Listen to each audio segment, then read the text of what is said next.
It's been a little over 2 months since the release of Ben Studios' Days Gone for the PS4, and as someone who's been very excited for it, seeing the slew of underwhelming reviews for the game upon its release was a bit of a letdown. So I held off from the game and waited instead for Rage 2.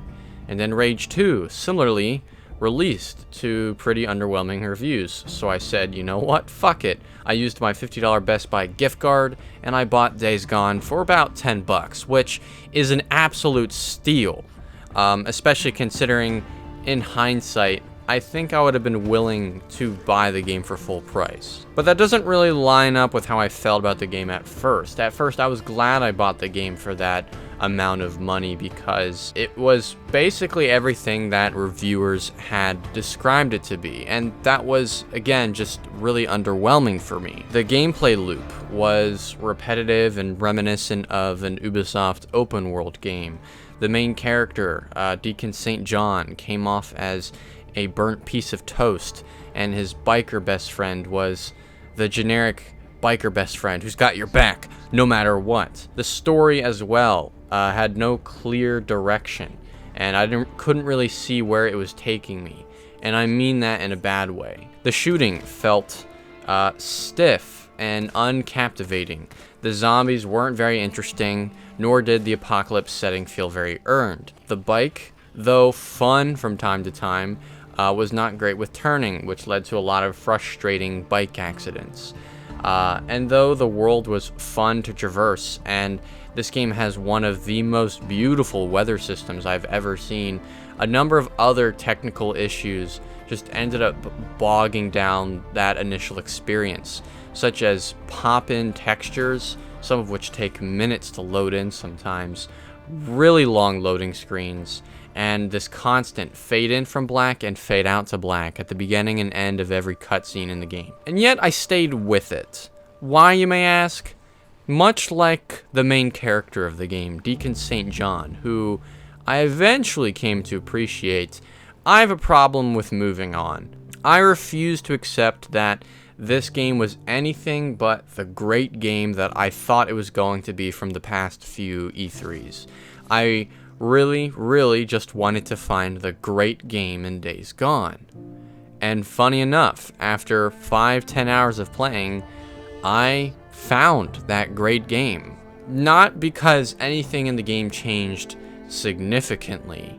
Perhaps the story advanced in a surprising direction, and perhaps being in a new part of the open world maybe changed my perspective on some of the mechanics.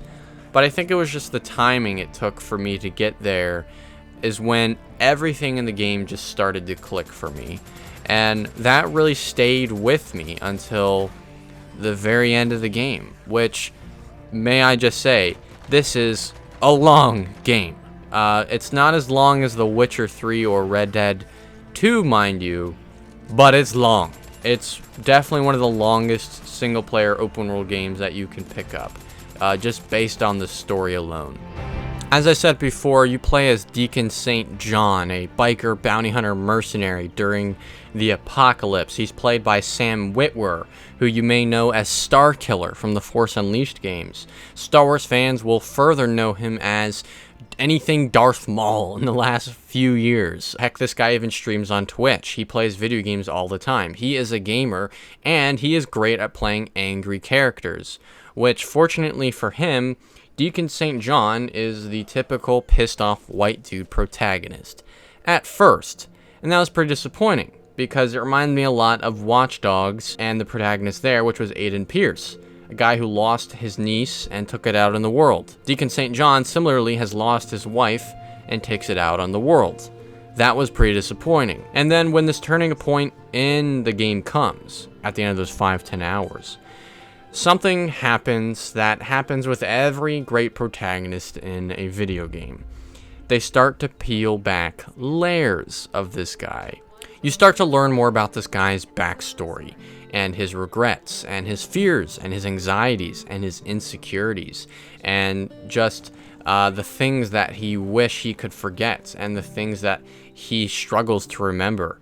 and the things that he has tried so hard to move on from, and the things he refuses to move on from, and how all of these things affect how he interacts with different people who represent different points of view, or different lifestyles, or different ideologies. And so you get these very realistically written clashes between him and other characters, because this guy has a certain way of life that the player comes to understand through the writing that clashes with other characters which, by the way, by that turning point in the game, all become way more interesting. Sam Witwer's performance, which initially comes off as kind of bizarre and a little deranged, slowly becomes more nuanced, and you really feel the humanity in this performance. This guy, unlike everyone around him, refuses to move on from stuff. He just can't move on from anything, to the point where so much stuff from his past just follows him around and haunts him, which made for some very interesting story moments. Now, that is to say, I personally wish that this game had some sort of extended prologue before the apocalypse to sort of give you a more clear sense of what this guy's life was like, about who certain people are, what certain organizations were before, the whole apocalypse went down. So you sort of have a better understanding of significant story moments that occur later on, instead of when those moments occur, information then just being introduced to the player to make it dramatic. To me, that's not really good writing. That is more lazy writing. But Days Gone isn't necessarily lazily written. It's just there's a lot here, and it's very messy. And not only that, but it was written by one person, John Garvin, who honestly writes this thing more like a novel than he does a video game story. I'm happy to experience it as a video game narrative, though it just interestingly has the flow of a novel, where it seems like you spend certain chapters learning about certain characters, and then other chapters pulling back away from them to come back to other characters. The messiness of the narrative is managed and organized through this very innovative storyline system, which, when I play games like this, I always look for innovations to see what it adds to the genre.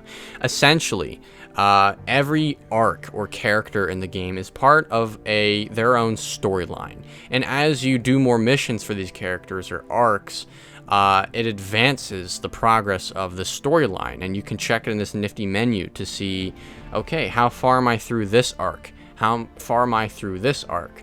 That might ruin the experience for some people who would genuinely want to be 100% surprised by the story, to not know how far they are through a certain arc.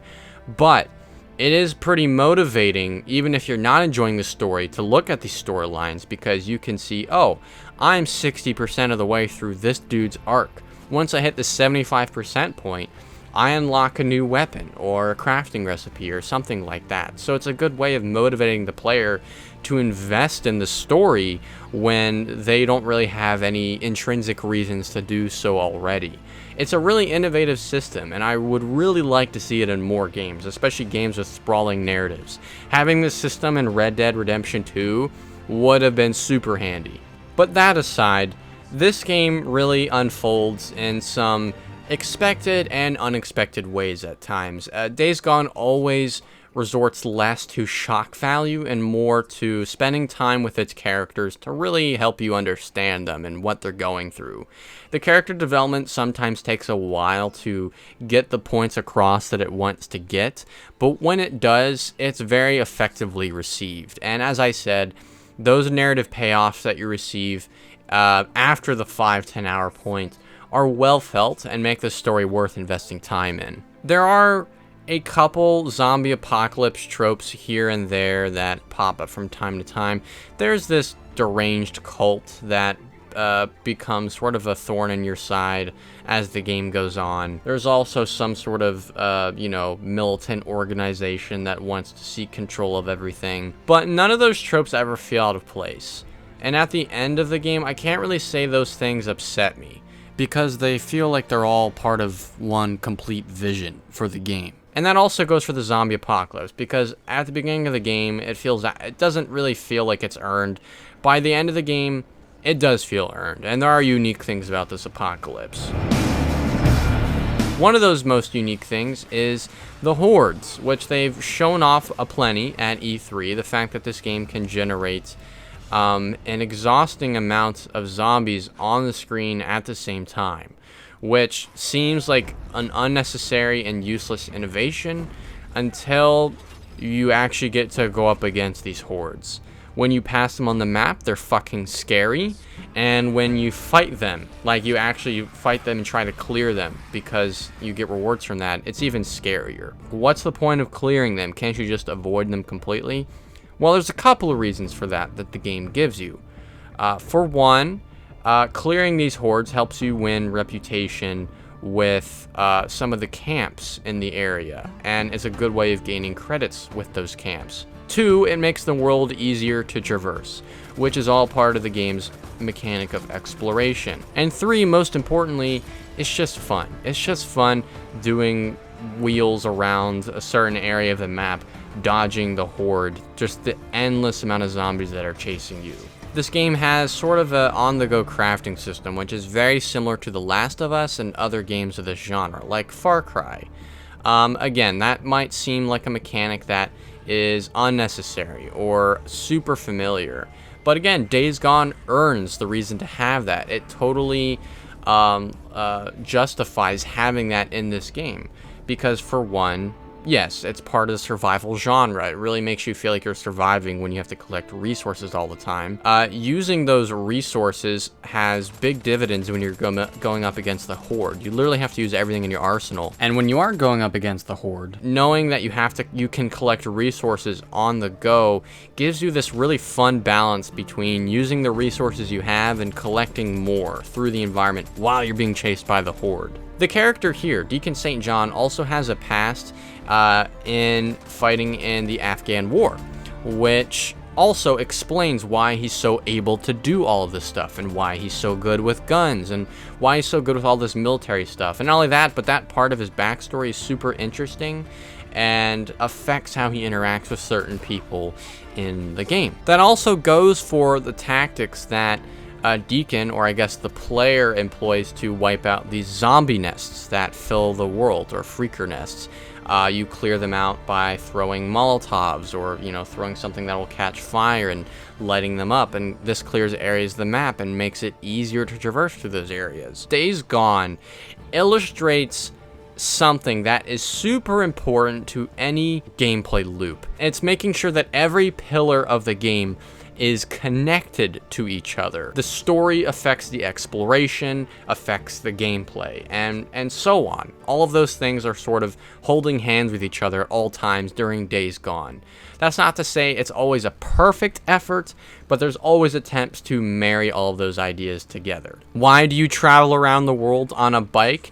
Because in the apocalypse, cars are easy to get overrun by the horde, and they're very loud and noisy. Bikes are a little bit easier to make quiet, and because this main character has a past as a biker. There you have a reason, because of the story, to connect to the exploration. And in that, having the bike control the way that it does, being very kind of terrible and not very easy to control at first, to eventually being super maneuverable once you've dumped enough upgrades in it, also being a part of the story connecting to the gameplay. It's really, really hard for me to say that Days Gone isn't a very fun game or has a boring or repetitive gameplay loop, because again, it totally justifies its design. Even the parts of the gameplay that sort of lack on a control level, such as the shooting, you get over time, especially when you're going up against hordes, because even though the shooting may always come off as kind of stiff, it's always fun when you're mowing down a horde with an MG45, or when you're using a sniper to take out a bandit camp from across the map. This game puts a lot of effort into its gun designs. The guns sound different. There's just a lot of different things going into this to give them personality. This is maybe one of the first games I've played where I can actually distinctively remember and clarify the differences between each gun I'm using. Days Gone also illustrates some fantastic animation work, more so than most games over the last few years. When someone is bleeding out on the floor, you see it happening. when they break a bone, the bone is sticking out of their leg. The animators actually show you exactly what's happening, which I really have to admire because, again, it just made this feel like such a real experience. Now, is all this to say that Days Gone sticks the landing with every idea it has? Of course not. Aside from the story, which I've already made my criticisms about, there are gameplay mechanics that straight up just don't work here. One of those is focus, which is the ability to slow down time and shoot things. You've seen it in other games, which, funny enough, Watch Dogs, I mentioned that before, also has a similar mechanic. I understand why it's here, but it didn't need to be here whatsoever. There's also the ability to sort of use eagle vision to track things around in the environment. It's very reminiscent of The Witcher 3, where you have to sort of just track things down. Honestly, I would have preferred if this system did not have the ability to light things up when you hit a button on your controller. I would prefer it if they took out eagle vision completely and I showed up in the right area and had to look for it without this eagle vision sense. The mission design for the story at times is also, for me, a complete miss. There are times where it really just lets you choose your own approach to something, and there's even missions where the objective is very specific. And those missions, I feel, have understandable and completely justified design. But then there's missions where you're either escorting someone or following someone who's going at a snail's pace, or even missions where you're stealthing and hiding from people while you're trying to eavesdrop on them. These missions do not work, and I would really be upset if they popped up in the sequel. And the music, though not inherently a negative, because at times the production in this music is quite impressive. It sounds like something you might hear in a really good movie or TV show. Is not always utilized in the best way, and nor is it very memorable. So at times there are these musical moments in the story that don't really hit, I think, the way that the developers really want them to hit. That's not to say that every musical moment doesn't hit, but there's definitely a handful of times where it doesn't. So I really hope that in the sequel, they go a little bit more interesting with the music and take a little more creative risks with that.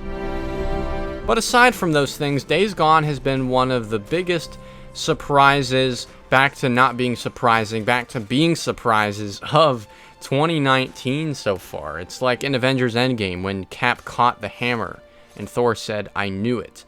Much like when this game finally catches the hammer at the end of the 5-10 hours, I myself said, I knew it. I knew there was a great game here. It's not an easy game to recommend because it is an open world game.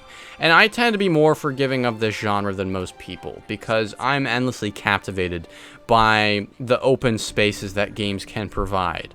That being said, I think Days Gone, if you really sit with it and you're really patient with it and try to really get behind its ideas, you will definitely come to appreciate them. I'm not saying you should force yourself to enjoy it, but a lot of the things that might not work for you when you're playing it will work for you the more you play it. And as well, if you're behind on the PS4 library, say you haven't played God of War, Spider-Man, or Red Dead Redemption 2, I would not necessarily run out and pick up Days Gone right now. I would make sure you get through the majority of those games before you start Days Gone, because it glares in comparison to the excellence of a game like God of War. It glares to just the pure, unadulterated fun of Spider-Man, and even some of the storytelling prowess of Red Dead 2. But it can potentially stand shoulder to shoulder with it if you've completed all those games, sat with them, and you're ready for something new. Days Gone so far is my game of the year. I know for a fact that's going to change, so don't take that statement as anything serious. But right now, it's the best game I've played this year, and I've had a hell of a time with it, and I'm very eager to start the game on the recently released survival difficulty mode so I can play through the whole thing again, which is really strange. If you told me 3 weeks ago that I was going to be addicted to Days Gone, I would not have believed you. Folks, that is my review for Days Gone. And I want to thank you all for watching it. please leave a like or take a hike. Leave a comment because I love reading them. Open up the box below and visit my Patreon. A donation a day keeps the YouTube fatigue away. Follow me on Twitter @ParksHarmon. Follow me on Twitch @SaiTorr. And subscribe to me on YouTube if you haven't already. I upload a few times a week, sometimes a month. Check out my other videos upcoming and prior to, and have a good one. Peace out, everyone.